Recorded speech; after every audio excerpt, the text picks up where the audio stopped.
Hey, our first guest. So I'm always thinking, and when I ran into him, I'm like, God, I got to get him on. I have to get him on the radio one day because he's got a story to tell, and it's a great one. Sign Man. He's been around. He's been at Flyer games since I think 1973, maybe even before that.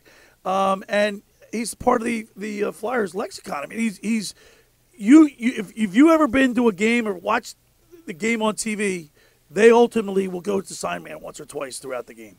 Maybe even more than that. His signs are phenomenal. So without any further ado, let's go to the Toms River Volkswagen Sports Hotline and welcome in Dave Leonardi, better known as Sign Man. Good morning, Dave. Good morning, Billy. Thank you very much for having me on. So, Dave, you're welcome, Dave. I have a picture that we took at the Wells Fargo Center back when I first met you, and you're holding up the sign, which is a very good one of your better ones. Tell it to the Czar, and it's on my website. And but you're like, how do you come up with the signs, the thought? I guess you're at the game and you see something, so you say, I'll write a note and make it a sign for the next game? That's part of it, and part of it is sometimes just listening to the fans yelling and come up with something from what they yelled, or if I can remember it exactly, exactly what they yelled. Ilka Sinisalo. Yeah, Ilka Scoragola, right? I'm pretty sure somebody yelled that about 4 rows behind me, and I said, that could be a sign. Ilka Scoragola. So that's like the fans wagging the dog. That's like, I mean, Dave, Dave. I mean, if you've ever been to a Flyers game or you certainly watched on television, they go to you several times throughout the game. Yeah, it's pretty amazing because when I first started near the Zamboni Tunnel at the Spectrum, there were about 4 or 5 cameras that covered the entire game, and one of them was in the Zamboni Tunnel, so I always knew when the camera was on. Now, there's cameras all over the place. I'm taken from different angles. I have no idea. People snap pictures and off their screens and send them to me, and I'm like, well, gee, I wonder where that camera was. So now I just have to be aware that I can't do anything stupid during the game because there's a camera on me. Hey, Dave, you've been a season ticket holder since, 1973 or before that? The 72-73 season. And I remember when NBC used to do the playoff, NBC had a game of the week on, and remember Peter the Puck? Oh, yeah, Peter Puck. But, I mean, that's my first recollection of you, seeing you on NBC Sports like during a Flyers playoff game. And I was, I don't want to date myself, but I was young. And but I always remembered Sign Man because your signs are bright, they're large enough for everybody to see, and they're poignant. Well, thank you very much for that. Yeah, Brian McFarland, one of the announcers on those NBC games, he was the roving guy that would try to find things in the stands. Picked me out in 1973 or 74, and at the time being, we became friendly, and I would go to Toronto, and they would help me get tickets. And every time they came here, I always got together with the broadcast crew, which Ted Ryan and Ted Ryan and Ted Lindsay. Ted Lindsay, yeah, I remember that. Tim Ryan and Ted Lindsay. We're talking with Dave Leonardi. He's better known as Sign Man. And, Dave, I was at the Philadelphia Sports Writers banquet dinner on Wednesday, and they honored the 73-74 Flyers team, and I got the opportunity to talk with Jimmy and Joe Watson. They had great stories, and Schulte was there, and I think Urs Kinderchuk. There was a good it was well represented by that team. But I'll never forget that team, and that's when you first started. So, are you close with those guys by any chance? Well, we're all about the same age, right? And after the games, before social media, guys could go out and nobody bothered them, just the fans that knew what bar they were in. And, of course, Rexy's was popular before it burned down in May of 75 on Mother's Day when they were lost the third game in a row to the Islanders. Wow. But I'd have a beer or two with the guys afterwards, or if I was on the road, I'd always know what bar they were in and catch up with them there. So, yeah, we were pretty friendly. I worked with Dave Schultz one summer and Don Selesky. Kinderchuk was my insurance man after he retired. So the friendliness, Bob Clark, Bernie Parent, all has been maintained. The Watson brother, anybody that's from that era, I'm happy to see, and I think they feel the same way. Dave, it started when you say Don Selesky. Isn't that the first sign you ever had? That's correct. Yes, Selesky had curly hair, looked like Big Bird with his from Sesame Street. Tall stature. Every team, no matter what the sport was, had somebody on their team that looked like Big Bird. You know, it was the Bird Fidrich that pitched, I think, for Oakland. But Detroit. Okay, the people around me said, geez, let's make a sign for Selesky that says Bird, and we'll give him the nickname. Maybe he had it already, I don't know. But I brought paper and magic markers, and some people made signs there. Nobody wanted to take them home, so I took them home, and the next game I used it again, and I made one for Schultz, and I made one from Kelly, and then Gene Hart started mentioning the signs on the radio broadcast. You know, people would bring transistor radios to the game and listen to the board because there was no replay. There was nothing. And they would come up and say, Gene Hart mentioned your sign. So I thought, well, something good must be happening. And, of course, as the team got better, more sign. You know, I started to make more signs. If the team went in the tank, the signs would have ended quickly. Right. Now, Dave, it's pretty interesting how because you have a sign for almost every moment. You have them in like an accordion file, is that correct? And you have them labeled so you can go right to them? It's actually an old ski boot box, and it's covered with a lot of contact paper and other things to waterproof them in case anything spills on the floor. But yeah, they're all labeled in kind of like my own made up categories, including the new signs for the players. I made one for Drysdale, the new guy we just got in the trade with Oakland. It's simple. It's 2 words: Cutter who? Can't wait to see that one. They play today at 1:00, I guess, against Colorado. Is that correct? Today. That is correct. And then tomorrow they play back to back. But you've been attending. You go to mostly all the games. Isn't that correct?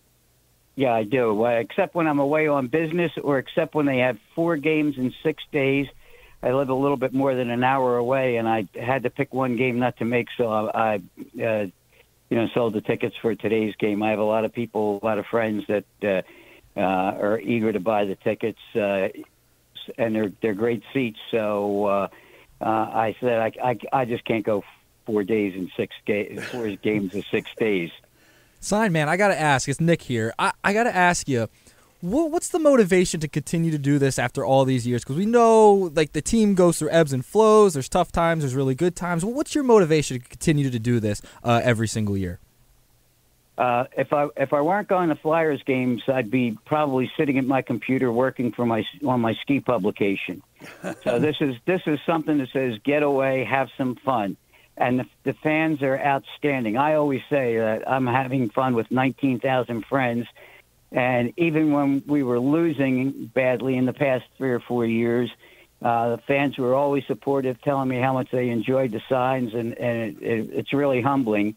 And now I have a chance with the team doing well to agitate the referees and the other and that's true, and our opponents more, as opposed to just trying to hold on to whatever slim lead we may have had in the past years and not give up goals and lose the game at the last minute.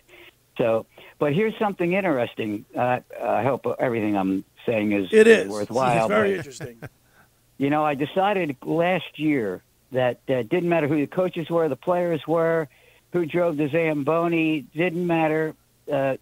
We couldn't score in the power play. We couldn't score shorthanded. We couldn't score in overtime. We couldn't score on breakaways. We couldn't score on shootouts. And I said, you have to change the color of the locker room. And I met Barry Hanrahan, who's one of the assistant GMs, and he told me, he said, we are changing the colors for next year, meaning this year. How about that? So I was right. They changed the color of the locker room, and he's superstitious, doing all those things they couldn't do in the past. Even scoring on the power play, as Atkinson's goal went the other night. Hey, Dave, this is David Klemek from I used to play for the Kansas City Chiefs, and we had some really charismatic people that were season ticket holders too, people that like really became part of the family. And there's even a funny story about the Wolf Man in Kansas City. You may have heard it, where he came to every game, season ticket holder, dressed like a wolf at all times, and he ended up going to jail for something, and a whole bunch of players bailed him out. So, just so you know, like the love of the players, it's part of the goes back history. and forth. Yeah. So the players love, and I mean, he ended up getting arrested for pointing like robbing a credit union or something like that. So everyone's like, "Oh, it was a mistake." But it's a neat We thing had to how pay for you his ticket some way. yeah, right, yeah, how they're you've expensive. created the atmosphere yourself, not just the players. It really comes from the city, and I appreciate that, man. I loved as a player seeing these regular people that really. What's that do for you as a player when It you see does- somebody it like makes it Dave feel- like investing all their time and energy and being a part of the culture? Yeah, I actually went out on a date once in Kansas City. Just with somebody. once? Yeah, and I went out with someone, and they said, "How come you guys don't try hard?" And I go, I gotta go. I'm sorry, right? And I go, there's people that understand like the game. That people have been there. They're educated fans, like probably like you. And there's people that just And I've seen it all, right? Yeah. I mean, Dave, you've been numerous playoff games. You've seen plenty the game change over the years. So to be in tune with that is pretty cool. Yeah, so like it's neat the people that are part of the history because players it's a carousel. Coaches, it's a carousel. Some of the fans are the people. But that Dave are there from the Leonardi, start. sign man, isn't he's there? He's there. So like I appreciate you and what you've done to help the character of the city. Hey, Dave, let me ask you this question: the visiting team. Remember, well, first of all, one of your famous ones were the Russians, right? Tell it to the Tsar when the Russians left the ice. You were, I mean, that your sign was a part of that. I mean, everybody's looking at you. But do opposing players, did they give you a hard time, or they slap the stick against the glass at you? Anybody razz you from other teams? When I first started, both teams would come out before each period in full and circle around behind their net. And now the NHL has cut that out. But when that was going on, once in a while a player would. But most of them, especially the goalies now, take it in stride. There's some interesting stories. But I had the pleasure of meeting Marty Brodeur and Wayne Gretzky and Mario Lemieux and become semi-friendly with them once a year at the American Century Golf Championship in Lake Tahoe, the one that Steph Curry won this past year. And got to know Joe Pavelski as well. And, first time I introduced myself to Marty Brodeur, he said to me, "How long you been doing that?" So he knew exactly who you were. Yeah, and basically the same thing with Mario. And the amazing thing was Gretzky said to me, "I remember watching you when I was a kid growing up near that's Toronto." something. That is so cool.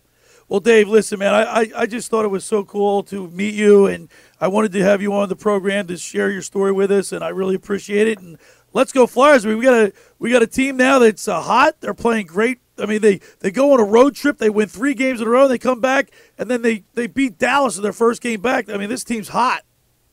Yes, they are. And tomorrow I get to go and watch them tie the Rangers for first place, let's hope. All right, let's go Flyers. Dave, thank you so much, and we really appreciate it. Billy and crew, thank you very much. Great talking with you. All right, there he is, the sign man, Dave Leonardi, on the Tom's River Volkswagen Sports Hotline. I want to remind people the first hour of the locker room is powered by Surety Title. Surety provides comprehensive title insurance protection and professional settlement services for home buyers and sellers, real estate agents, brokers, lenders, home builders, developers, and attorneys to facilitate your real estate purchases from the shore to Center City.